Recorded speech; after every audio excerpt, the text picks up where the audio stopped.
Hello viewers, in this video I'll be going over silver. Today we are up 1% and we have about 1 hour left in trading. On the 1 hour chart we are touching the overbought RSI. We are positive on the 1 hour MACD. On the 4 hour chart we are approaching positive MACD, and we are also on the daily chart converging, or I should say we are heading negative on the MACD. Ideally, in order for this uptrend to stay up and head up higher, we want this MACD to stay negative for 1 or 2 days and go back to negative. And at the moment, we are resting on the 50-day moving average, this yellow line. If that support does break and we do fall below this support line, the next support line will be this 100-day moving average. This price also coincides with past support back in July or mid-July to late July, and that price is at $16.44. So that is our next support if we do head down lower.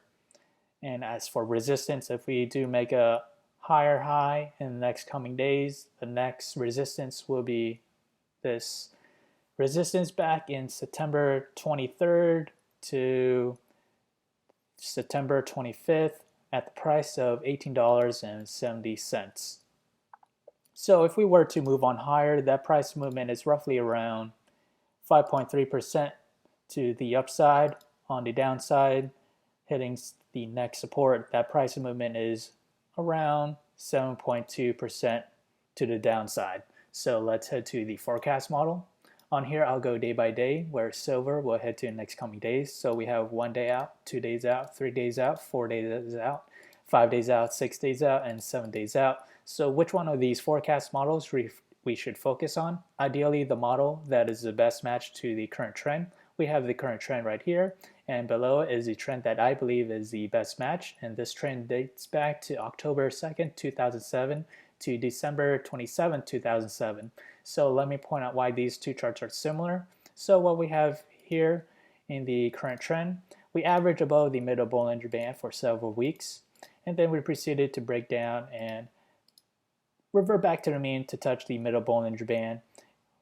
On this instance, we dipped slightly below the middle Bollinger Band, and then we managed to get back to the middle Bollinger Band, and then we proceeded to head down lower on here and touch the bottom Bollinger Band, and next we finally revert back to the mean to touch the middle Bollinger Band once more. So on the trend right here, we start to see a similar pattern. We average above the middle Bollinger Band for several weeks as well, and then we took a slight dip in the middle Bollinger Band right here. We reverted back to the mean next. So after we reverted back to the mean, touched the middle Bollinger Band for several days, we do lose steam and touch the bottom Bollinger Band, and then finally we revert back to the mean and touch the middle Bollinger Band once more right towards the end. So we have 1, 2, 3, 4 points.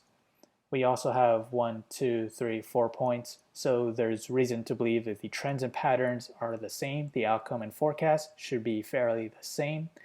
So again, the trend that we just examined was October 2nd, 2007 to December 27th, 2007. Back then, silver was up around 6.64, fairly close to where I marked the resistance on the technical analysis. So we may see us hitting that resistance in the near future, and this forecast model should be available in the next coming weeks. The sign up form is in the link below. Do feel free to sign up for it, and thank you for watching. If you enjoyed this content, feel free to like, comment, subscribe, and thank you for watching.